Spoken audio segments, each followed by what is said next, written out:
Now let's go back to our top story, Venezuela, and our correspondent Edis Tianchan is in Caracas. But first, let's speak to Mia Alberti, who is at the Venezuela-Colombian border. Mia, good to see you. Tell us what's happening on the border, and is the aid likely to get through at all?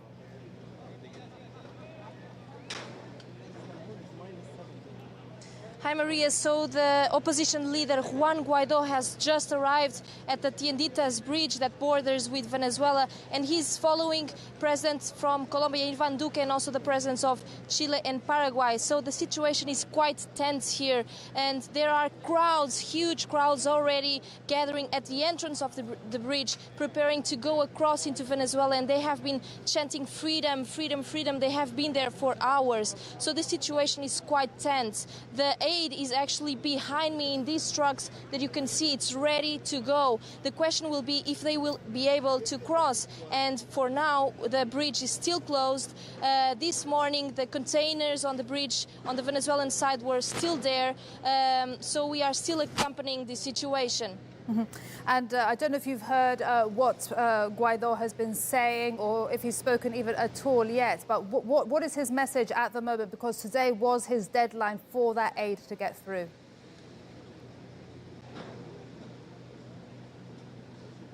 Yes, I think his presence here says that he will go through with his plan of delivering aid. He is not speaking to journalists yet. We are waiting for him to come here behind me and talk with these presidents that are with him and explain his plan. But this morning on Twitter, he reiterated again that he will follow with his plan. And he also called to the Venezuelan military again to be on the right side of history, and the lives of thousands of Venezuelans were in their hands. So that's the question, if there is going to be any violence. We already know that in the Venezuelan side of the border there are protests going on, and on the bridges connecting the two countries this morning, 3 Venezuelan soldiers defected from Venezuela into Colombia in this bridge where we are right now, and in another bridge, the Simon Bolivar, who had some barriers blocking the aid, 2 tanks from the Venezuelan National Guard have rammed against them in an apparent attempt to